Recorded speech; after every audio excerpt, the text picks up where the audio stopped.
గెలిచినప్పటి నుంచి బిహెచ్ఎల్ ముఖద్వారం నుంచి అమీన్పూర్ మున్సిపాలిటీకి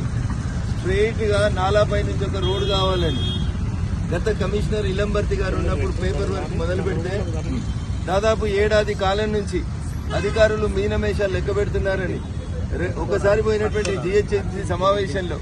గట్టిగా నిలదీయడంతో పాటు చందానగర్ జోనల్ కమిషనర్ హేమంత్ గారిని, జిహెచ్ఎంసీ కమిషనర్ కర్ణన్ గారిని గత 30 రోజుల నుంచి ప్రతిరోజు మానిటర్ చేసి ఫిజికల్ గా మీరు వచ్చి ఈ నాలా పరిస్థితి, రోడ్ పరిస్థితి చూస్తే మా సమస్య అర్థమవుతుందని చెప్పిన సందర్భంలో మా విజ్ఞప్తిని మన్నించి ఈరోజు జిహెచ్ఎంసీ కమిషనర్ ఆర్వి కర్ణన్ గారు ఇక్కడికి రావడం జరిగింది. రింగ్ రోడ్ సమీపంలో ఉన్నటువంటి సుల్తాన్పూర్ మెడికల్ డివైజెస్ పార్క్ ఏదైతే ఏరియా ఉందో దానికి బిహెచ్ఎల్ చౌరస్తా నుంచి నేరుగా కనెక్టివిటీ 10 నుంచి 15 నిమిషాల్లో రీచ్ అవడానికి ఉన్నటువంటి ఈ కనెక్టివిటీని చిన్న చిన్న ఎంక్రోచ్మెంట్స్ ఉన్నాయని, నాలా ఉందని చెప్పి చాలా సంవత్సరాల నుంచి జిహెచ్ఎంసీ హెచ్ఎండిఏ టేకప్ చేయకపోవడం వల్ల ఈ ప్రాంతంలో ఉన్నటువంటి సాఫ్ట్వేర్ ఉద్యోగులకి, కొత్తగా వస్తున్నటువంటి కాలనీలో ఉండే ప్రజలకి తీవ్ర ఇబ్బందులు అవుతున్నటువంటి విషయాన్ని ఇప్పుడు ఆర్వి కర్ణన్ గారిని ఫిజికల్ గా రోడ్డు మీదకి తీసుకొచ్చి చూపించడంతో పాటు బిహెచ్ఎల్ చౌరస్తా మెయిన్ రోడ్ మీద ఉన్నటువంటి నాలా 4 కానాలు ఉంటే 4 ఓపెనింగ్స్ ఉంటే 3 ఓపెనింగ్స్ మట్టితో మూసుకుపోయినాయి. ఒకటే ఓపెనింగ్ ద్వారా నాలాలో నీళ్లు పోతున్నాయి. దీనివల్ల ఏమైతుంది, వర్షం పడ్డప్పుడల్లా కానుకుంట కాలనీలో ఉన్న ఇళ్లకి నీళ్లు వస్తూ ఉన్నాయి, హైవే బ్లాక్ అయ్యేటువంటి పరిస్థితి వస్తుంది. కాబట్టి ఈ నాలాలను ఎంకరేజ్ చేస్తూ చేసినటువంటి కన్స్ట్రక్షన్స్ ని తొలగించడంతో పాటు బిహెచ్ఎల్ చౌరస్తాలో ఉన్నటువంటి జాతీయ రహదారికి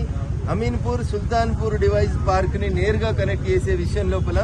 ఒక 100 కోట్ల రూపాయలు శాంక్షన్ చేసి 100 రోజులలో ఈ రోడ్డు నిర్మాణం పూర్తి చేయాలని చాలా స్పష్టంగా జిహెచ్ఎంసీ కమిషనర్ గారి మీద గత 4 రోజుల నుంచి ఒత్తిడి పెట్టడం జరిగింది. మా ఒత్తిడికో మా విజ్ఞప్తికో మన్నించి ఈ రోజు వచ్చి వారు ఫిజికల్ గా ఎగ్జామిన్ చేసినారు. 100 రోజులలో ఈ ఎంకరేజ్మెంట్స్ అన్ని తొలగించి ఈ ప్రాంతం లోపల ఉన్న రోడ్డుని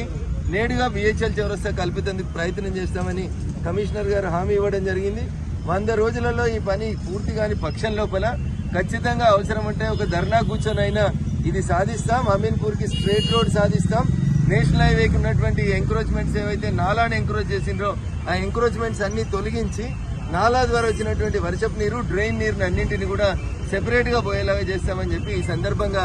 ఈ ప్రాంత ప్రజానీకానికి, అమీన్పూర్ మున్సిపల్ ప్రజలకి, బిహెచ్ఎల్ చౌరస్తాలో ఉన్నటువంటి వర్తక వ్యాపార వాణిజ్య మిత్రులందరూ కూడా ఈ సందర్భంగా తెలియజేస్తూ ఈ పని సాధ్యమైనంత తొందరగా చేస్తామని చెప్పి ఈ సందర్భంగా మీ ద్వారా ప్రజలకు తెలియజేస్తాం.